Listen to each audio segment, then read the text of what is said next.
Madame la rectrice, cher Alain, mesdames, messieurs, après l'exposé magnifique que nous venons d'avoir sur l'importance capitale de l'enseignement de la langue à l'école primaire, notamment à l'école maternelle bien sûr, une question peut se poser, faut-il aussi faire de la science à l'école primaire? Et cette question n'a pas une réponse évidente, et j'aurais tendance à dire peut-être pas, je ne sais pas. Ils feront de la science au collège, les enfants, ils feront de la science au lycée, et c'est pas indispensable peut-être d'enseigner la science à l'école. Et pourtant, c'est exactement le contraire que nous avons fait il y a quelques années déjà, Jean Charpak et Pierre Léna et moi, quand nous sommes allés rendre visite au ministre de l'Éducation nationale de l'époque et nous plaidions un retour de la science à l'école. Alors, où est l'erreur ? Eh bien, il n'y a pas vraiment d'erreur, parce que ce que nous plaidions auprès du ministre, ce n'était pas du tout un retour d'une science des connaissances, une science des lois, des effets, l'effet Joule, etc., pour les enfants, pas du tout. C'était une science qui pense qu'elle peut rendre l'enfant plus fort mentalement, qu'il peut lui donner un esprit justement scientifique, un esprit de raison, de raisonnement, un esprit de résistance, comme tu disais Alain à l'instant.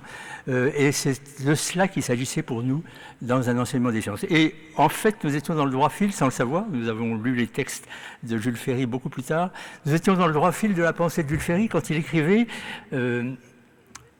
bien sûr, il faut le lire, écrire, compter, il disait, et d'ailleurs le lire, écrire, compter n'est pas de Jules Ferry, il est antérieur à lui, mais la chose importante, disait-il, c'est la vertu éducatrice. Et ce qu'il appelait la vertu au sens latin, bien sûr, c'est-à-dire une force, un support dans notre cerveau pour résister, justement. Eh bien, la vertu éducative, pour Jules Ferry, c'était le chant, la danse, la science, la gymnastique, le musée. Voilà ce que c'était que la chose éducative. Donc c'est bien de choses éducatives qu'il s'agit pour moi quand je parle de science aujourd'hui. Et je voudrais d'abord voir ce que peut bien être la chose éducative quand on enseigne de la science à l'école. Qu'est-ce que c'est la chose éducative d'un enseignement scientifique ? Eh bien, c'est d'abord l'observation, observer le monde tel qu'il est, regarder, questionner les questions, donc la curiosité, l'imagination, c'est-à-dire le don de se faire ou de ne pas se faire, le don qu'on a ou qu'on n'a pas, de se faire une image de ce qui est caché derrière le mur, donc les hypothèses. La modestie, parce que le scientifique est probablement celui qui le mieux sait qu'il ne sait pas.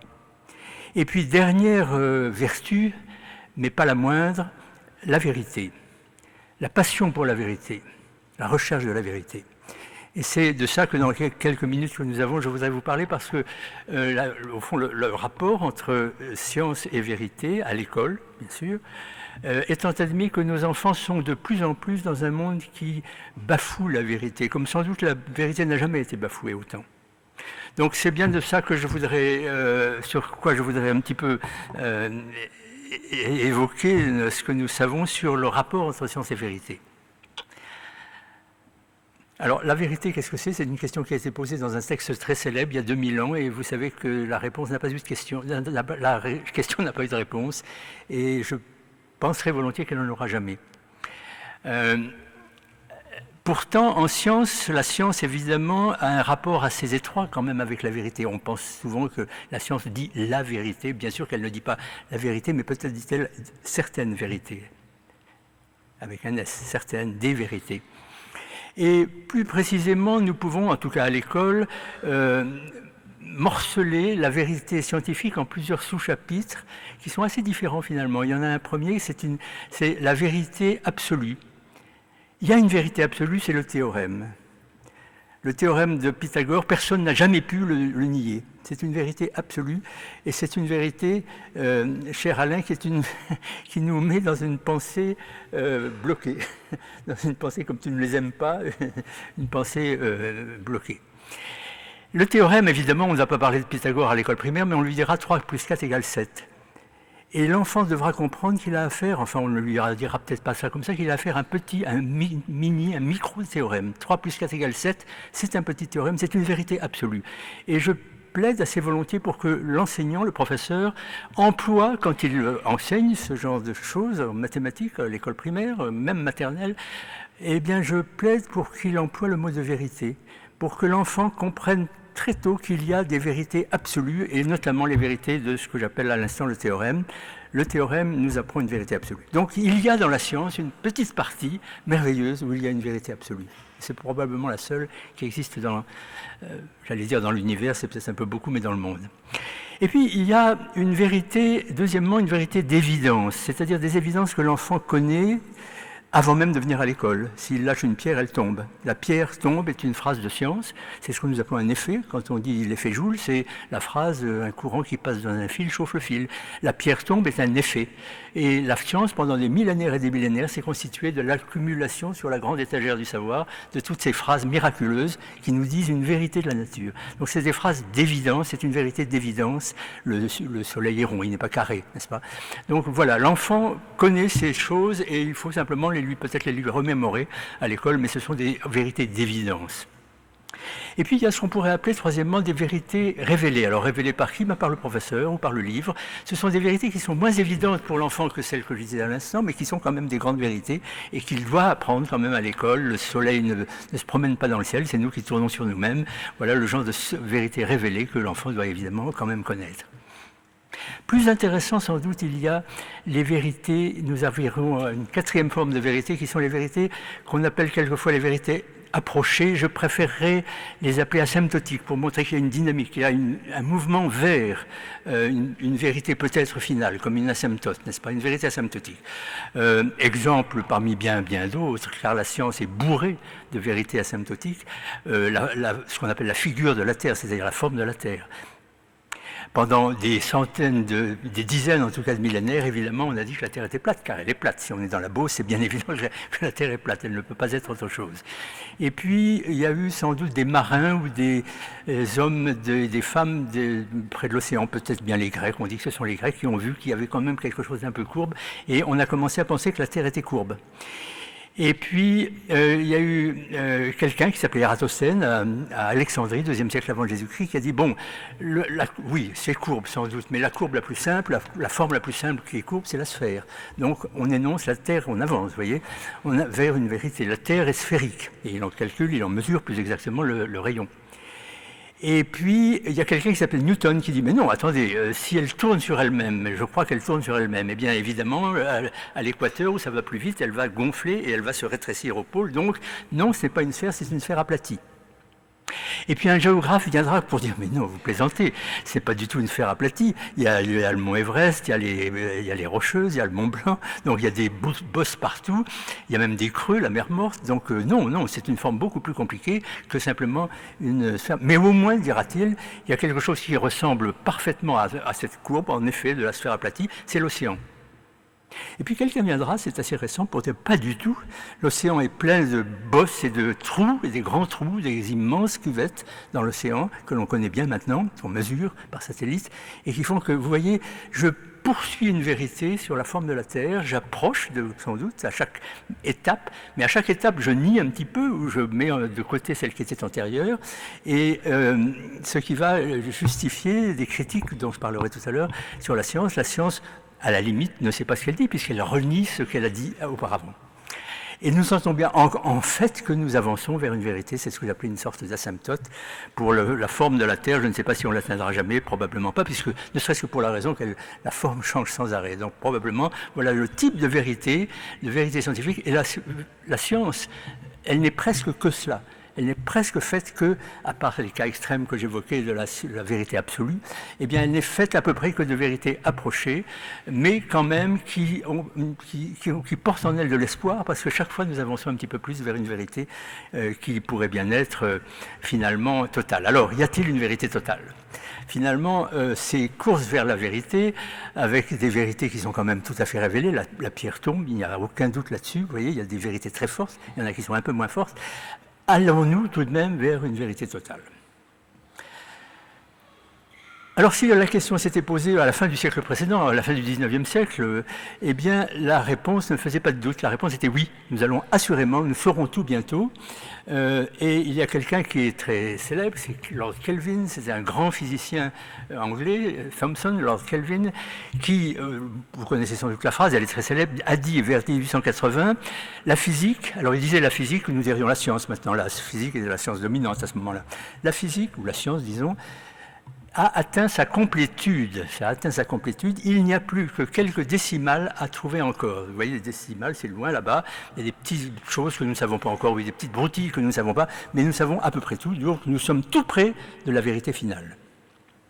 Alors, le pauvre Kelvin ne savait pas que quelques décennies plus tard, on allait trouver la relativité, l'expansion de l'univers, la biologie moléculaire, la mécanique quantique, et qu'on allait développer l'évolution. Bref, il ne pouvait pas plus se tromper, ou en tout cas, si on adopte l'image des décimales, eh bien ces décimales étaient fort grosses.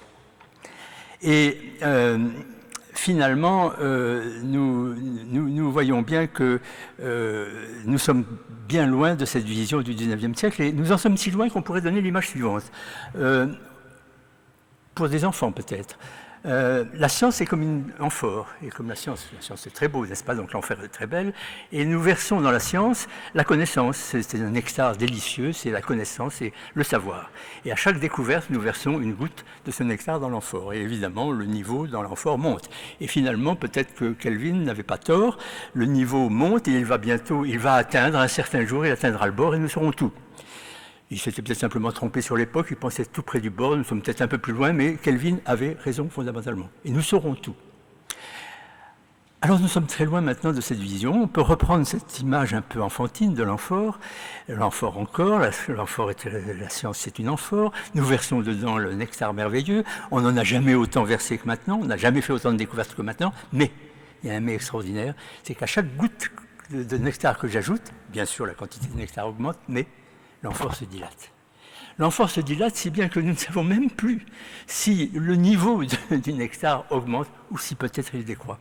C'est-à-dire que nous en sommes arrivés à je parlais de modestie tout à l'heure, à une modestie telle que nous ne savons pas si l'accumulation extraordinaire des données scientifiques actuelles tend vers une connaissance qui croît ou qui peut-être décroît.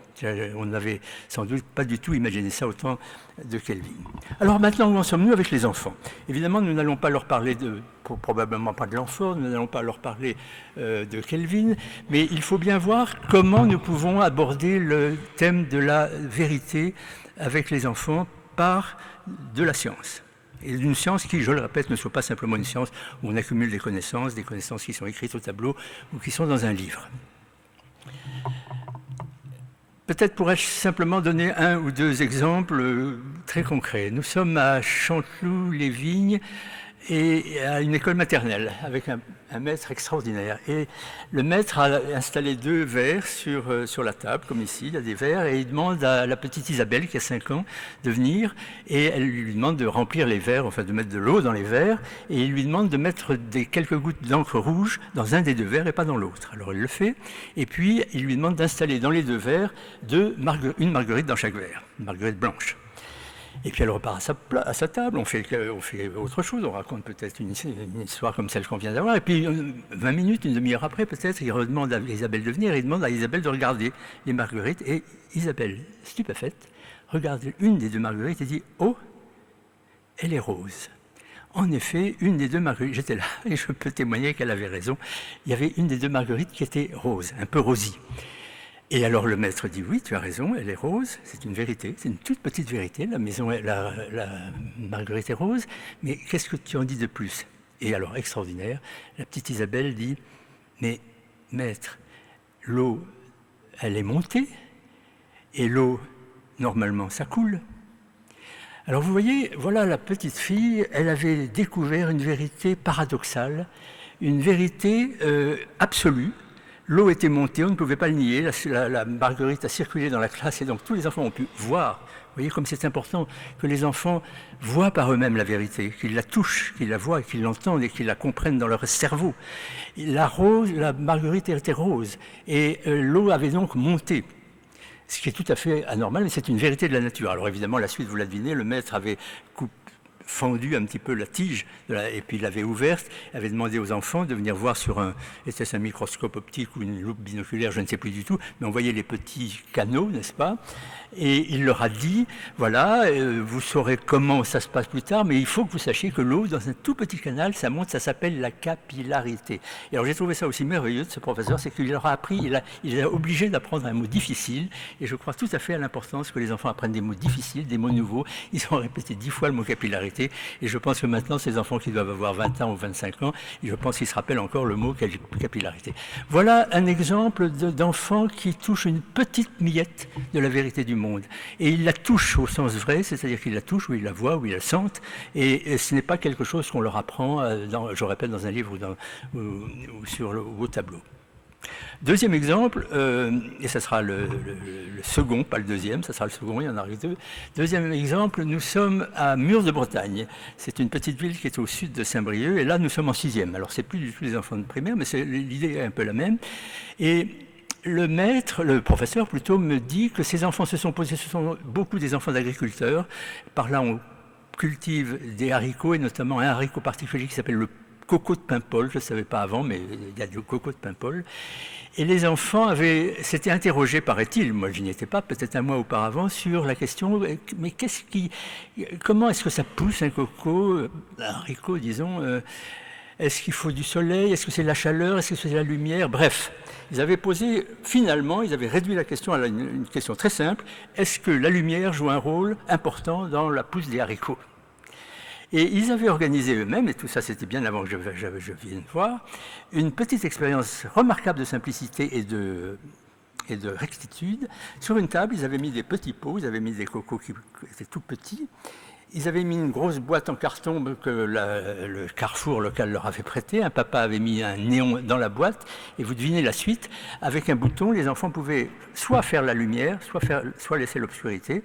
Et ils pouvaient donc à chaque fois mesurer la taille des cocos. Ils avaient choisi des durées de répétition, je crois, de 3 jours. Donc 3 jours lumière, 3 jours obscurité, 3 jours lumière, 3 jours obscurité. Vous voyez, une très jolie petite expérience bien faite. Et à chaque fois, ils levaient et chaque fois, ils mesuraient, évidemment, le coco qui poussait. Et ils avaient fait une courbe, évidemment. Je la fais pour vous, si vous voulez. Ça, c'est la taille du coco, bien sûr, et ça, pour vous, c'est le temps qui passe, c'est-à-dire 3 jours, 6 jours, 9 jours, 2 jours, etc. Et la courbe était très très nette, regardez bien, je la dessine, elle était comme ça. Toc, toc, toc, toc. C'est-à-dire qu'il y avait un des états, lumière ou obscurité, où le coco poussait vite, et un état où le coco poussait lentement. Alors, ils étaient contents d'avoir un monsieur de Paris qui venait, et ils disaient au monsieur de Paris, monsieur, quand ça va vite, qu'est-ce que c'est? Et alors le monsieur de Paris ne réfléchit pas beaucoup, puis d'ailleurs s'il avait réfléchi, il aurait dit la même chose, un peu sottement, il dit, évidemment, ce qui va vite, c'est la lumière. Alors éclat de rire dans la classe, c'était le contraire. C'est quand les cocos poussaient dans l'obscurité qu'ils poussaient plus vite, et quand ils étaient dans la lumière qu'ils poussaient lentement. Alors, il y a des explications à ça, mais vous voyez, là encore, une vérité paradoxale, très paradoxale, qui est découverte par les enfants eux-mêmes, une vérité qui est inattendue, mais c'est une vérité, et les enfants, dans ce deuxième cas, comme dans le premier, sont confrontés à la vérité, ils ont trouvé de la vérité. Ils ont trouvé qu'il y avait des vérités dans le monde. Et donc, pour conclure, je voudrais revenir à ce que je disais très rapidement tout à l'heure. Les enfants vivent dans un monde largement du mensonge, en tout cas un monde où la science est mise en doute et même quelquefois est mise, j'allais dire en haine, c'est un peu fort, mais il y a depuis quelques décennies une mise en doute de la science qui a, je crois, 2 fondements principaux qui sont très différents. L'un est relatif au lien entre la science et le bien et le mal, c'est donc l'éthique. Et il y a eu un tournant, certainement, dans l'histoire de la vision que les populations ont de la science, c'est 1915. 1915, un grand chimiste allemand, Fritz Haber, travaille dans son laboratoire et crée pour la première fois des gaz asphyxiants. Et avec l'horreur que ça représente. Et dès 1920, il y a eu des ligues anti-science qui n'ont fait que culminer avec évidemment Hiroshima et Nagasaki, attaquant à juste titre la science de pouvoir faire le mal. Je trouve très normal qu'on puisse accuser la science de faire le mal, mais simplement à condition qu'avant, on ait pris soin de dire tout le bien que nous lui devons aussi, n'est-ce pas, en santé, en confort, etc. Mais c'est vrai que la science peut aussi faire le mal. C'est donc une version de ce qu'on pourrait appeler l'anti-science. Mais il y a une deuxième version qui est plus liée au problème de vérité, c'est-à-dire que nous l'avons vu ça avec la forme de la Terre, n'est-ce pas, la science se nie elle-même et un mauvais esprit peut dire, ben vous voyez, vous dites le contraire de ce que vous avez dit, vous ne savez pas ce que vous dites, donc vous mentez, vous dites n'importe quoi. Ceci est un peu alimenté par aussi des histoires un peu tristes dans la science, des fraudes. Donc il y a tout un sentiment qui n'est pas universel, mais qui est très fort, pas seulement en France, bien sûr, dans tous les pays développés, pas du tout dans les pays en développement, un sentiment que la science, ma foi, c'est pas bien, c'est un truc comme les autres, et à chacun sa vérité, vous voyez, et tout est relatif. Eh bien non, tout n'est pas relatif, et à chacun n'est pas sa vérité, la pierre, elle tombe. On ne peut pas dire qu'elle va remonter vers le ciel, donc on ne peut pas dire ça. Et je crois donc que c'est essentiel que par des leçons de science faites dans le sens où je viens de le dire et pas du tout dans le sens d'augmenter le savoir scientifique des enfants, je crois essentiel que les enfants soient confrontés à la vérité et qu'ils l'adoptent et qu'ils aiment la science et qu'ils aiment la vérité et qu'au travers de la science, mais il n'y a pas que la science qui apprend la vérité, mais au travers de la science, ils puissent avoir la passion de la vérité. Je vous remercie.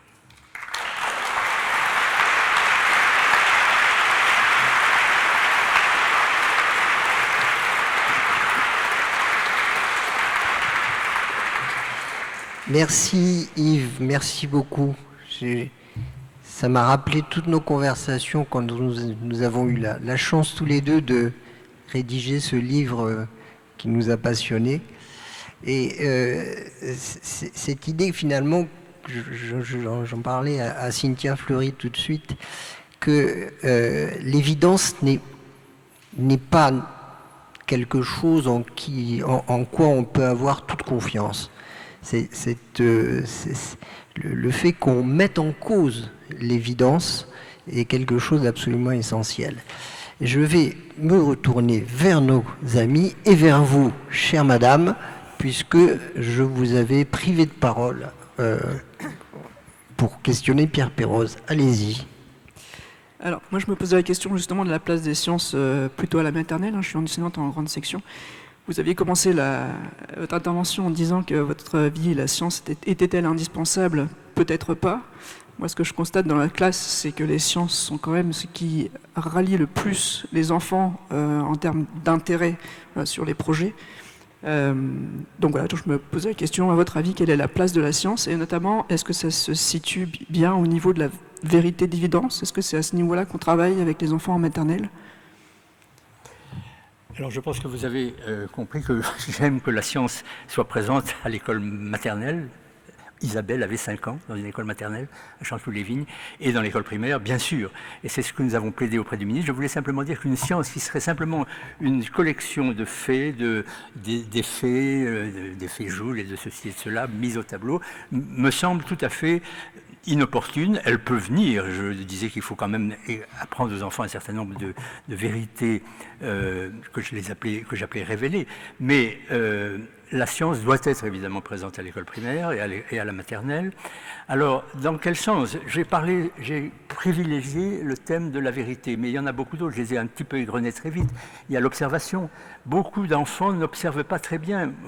Je peux me donner comme exemple ou comme contre-exemple, car quand j'étais enfant, je me rappelle très bien que je n'observais pas très bien, je n'étais même pas très curieux. Il y a des enfants qui, je l'étais malheureusement, j'étais de ce genre-là, prennent le monde un peu comme il est. Donc la curiosité, évidemment, il faut exercer la curiosité des enfants, leur imagination, faire des hypothèses. Je pense que, mais je le vérifierai. Donc tout ça, c'est une science qui n'est pas axée sur sur des faits de science importants et qui sont égrenés. Il y a la physique, il y a la chimie, pas du tout, mais une science qui apprend à l'enfant à réfléchir, à penser et à aimer le monde qui l'entoure finalement.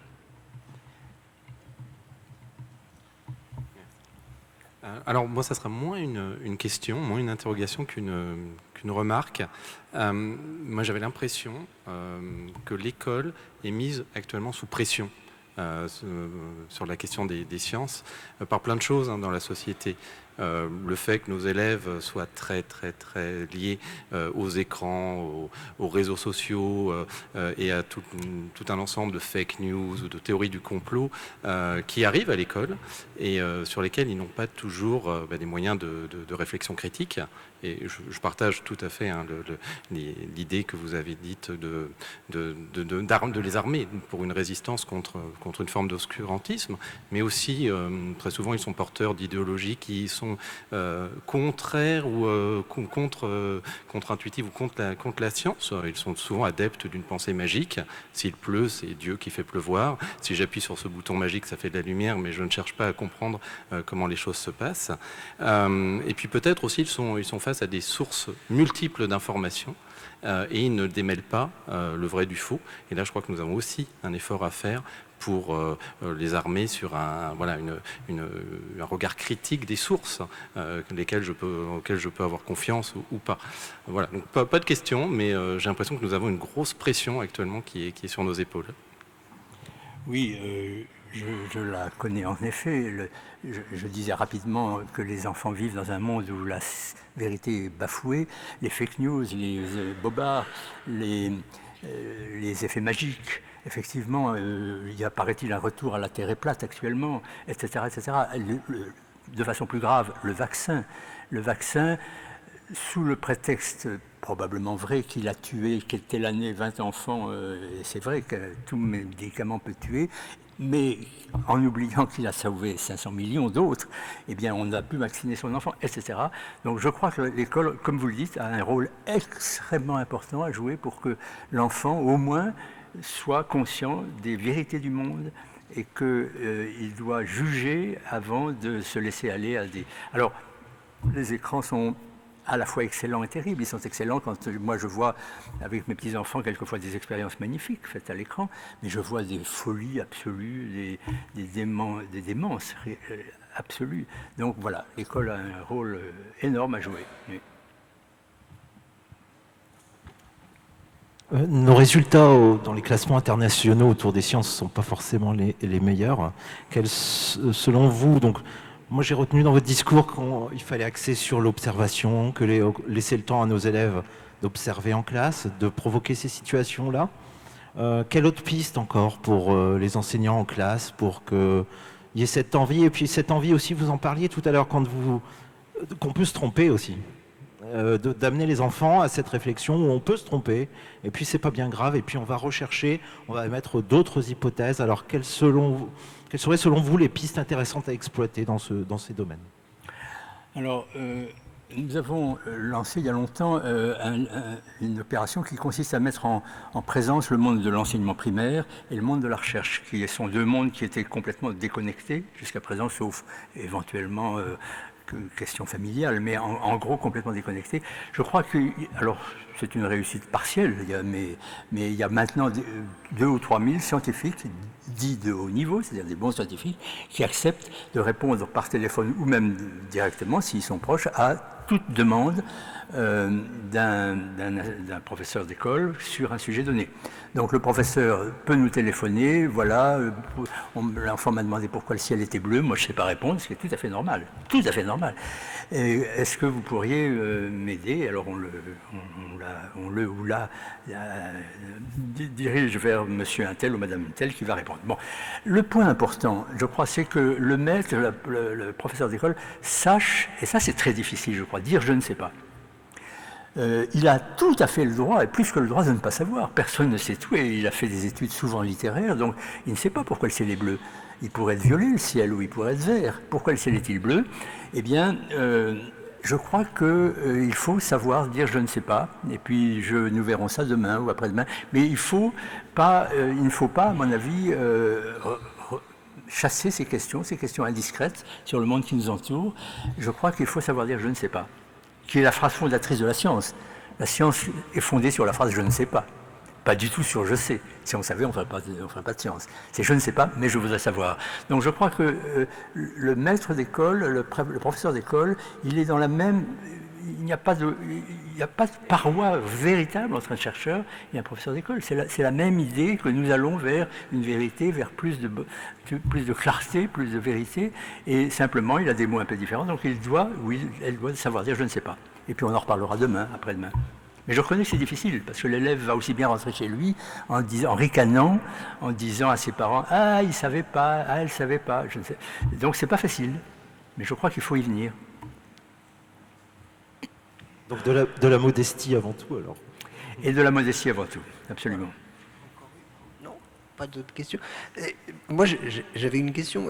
Pourquoi est-ce que les haricots poussaient moins vite dans la lumière? Parce que tu nous as laissé quand même sur notre faim hein, de cassoulet, là. Hein.